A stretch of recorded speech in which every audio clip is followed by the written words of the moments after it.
The secrets are hidden beneath the sparkling surface of the Netherlands' past. What if, in a world where the phrase Dutch Golden Age brings up ideas of artistic genius and prosperity, there's a darker truth hiding just beneath the surface? Join us as we look at an intriguing historical exhibit that shows how the shadows of wealth and luxury were made by the suffering and exploitation of many lives. When historians dive into the history of the Netherlands, they often talk about the 17th century as the Dutch Golden Age. It's like this period when everything was shining with wealth and prosperity in the Dutch Republic. You've got these amazing artists like Rembrandt van Rijn and Johannes Vermeer creating these incredible masterpieces, and the cities like Amsterdam and Delft were just buzzing with intellectual life.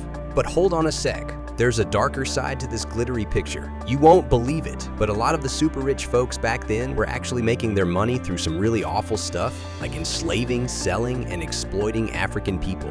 We mean, imagine the contrast between this so-called golden age and the fact that it was built on the suffering of others. It's so strange that in 2019, the Amsterdam Museum decided they were going to kick that term out of their galleries. That was a pretty big move. Part of this nationwide effort to confront and explain how Dutch citizens were involved in the whole transatlantic slave trade mess. And now get this, there's this huge exhibition going on at the Rijksmuseum in Amsterdam. They're really diving deep into this whole period. Not just the shiny bits, but the harsh realities too. It's called Slavery, and it's like this massive thing that debuted online last month. When the museum opens up for in-person visitors again this summer, people are going to get a chance to really explore it. They're telling the story of colonialism all around the world, but they're doing it through these 10 individuals. Some were trapped in enslavement, while others were making a fortune from it. It's like this raw and honest look at history that's finally getting the attention it deserves. From forgotten artifacts to personal stories of resilience, this is history unmasked, narratives that demand to be heard.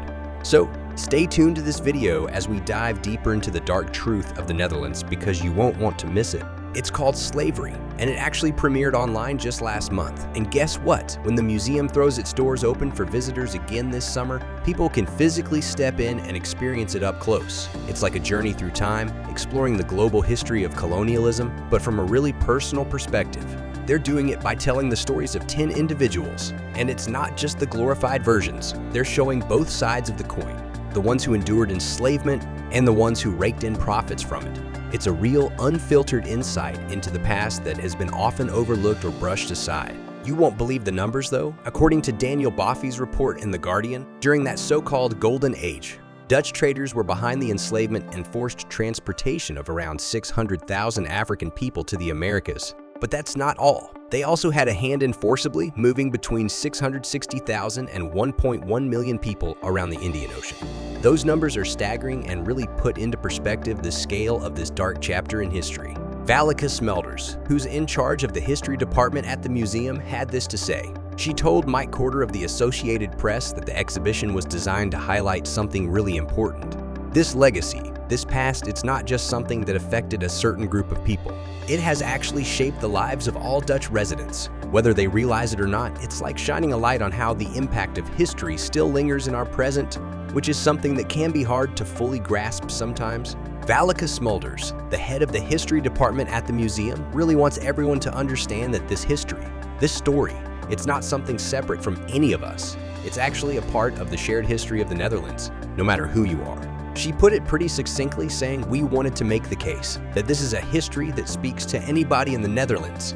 It belongs to all of us, so that's why we chose a personal approach. When M.I. Elode from the Art newspaper spoke with Smelders, she explained how they've even updated the information about around 70 objects on display. These objects, you see, have these hidden connections to the whole slave trade era that weren't known before. So the museum went back, did their homework, and revised the explanations for these items to really give visitors the full picture. The exhibition itself is quite a masterpiece. They managed to gather over 140 artifacts, all telling the story of how the Dutch were involved in the slave trade. It's like this journey through time starting from the early 1600s and going all the way to 1863 when they finally outlawed the practice in places like Suriname and the Antilles. By the way, Suriname was a Dutch colony back then, and the Antilles were a group of Caribbean islands that were under Dutch control.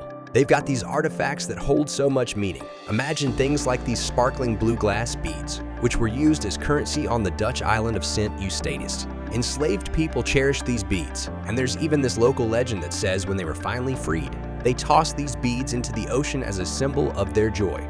They brought in artworks that aren't usually connected to slavery, but when you look closer, it's like this whole hidden story unfolds. Just think about those two portraits by Rembrandt that they've included. These aren't just any portraits. They actually depict these wealthy elites who are making their fortunes through enslavement. It's like these pieces of art are speaking to a different side of history that's not immediately obvious. And then there's this display case that holds this incredibly ornate brass collar. Now get this, researchers originally thought it was for a family dog, but the truth is even more chilling. This collar was designed to be worn by black people who were enslaved and working in some of the wealthiest households in the Netherlands. Now let me tell you about Wally, one of the stories they're focusing on. Wally was an enslaved man who was trapped on a sugar plantation in Suriname during the early 18th century. His tale is a mix of desperation and courage. In 1707, he managed to escape captivity after getting into an argument with those who enslaved him. But sadly, he was recaptured, and his fate was absolutely horrifying. He was tortured and eventually burned alive for attempting to escape once again. It's like this heartbreaking example of the immense cruelty that people endured. And then there's this audio guide, which is a real gem. It includes the rarely heard oral history of M.A. Chichi, who was born into slavery in 1853. Imagine that, an audio recording was made when she was 105 years old in 1958. In the recording, she shares the experiences of her grandmother, who lived as an enslaved woman in 18th century Curacao. It's like this direct link to the past, giving voice to the stories of those who lived through these incredibly difficult times. Have you heard about Oopjen Koppit? She's quite the character. So Oopjen was this wealthy Dutch widow back in the day. Her husband, Martin Soelmans, came from a family that owned the biggest sugar refinery in Amsterdam. The sugar that was processed in that refinery was harvested by enslaved men and women from South America. And let me tell you, the conditions these people endured were absolutely brutal. It's like a stark reminder of how wealth was often built on the backs of those who suffered unimaginably. Now in 1634, Oopjen actually posed for a portrait by the one and only Rembrandt. And this isn't just any portrait. Rembrandt went to great lengths to showcase the material evidence of her wealth, which was derived from the labor of enslaved individuals. If you look closely, you'll see pearls, lace, gold jewelry, and all sorts of lavish things. It's like a visual representation of the uncomfortable truth that much of this opulence was directly tied to the suffering of others. But even though the exhibition is focused on these personal stories from Dutch colonial history, the curators are aiming for something bigger. They're hoping that the broader themes really resonate with everyone, regardless of where they come from. As Valika Smelders said to the art newspaper, colonial history is international history that binds Europe, the transatlantic world, and the world around the Indian Ocean together. It's like highlighting how interconnected our histories are and how the consequences of these events ripple far beyond any one place or time. It's a powerful way to encourage reflection and understanding across borders.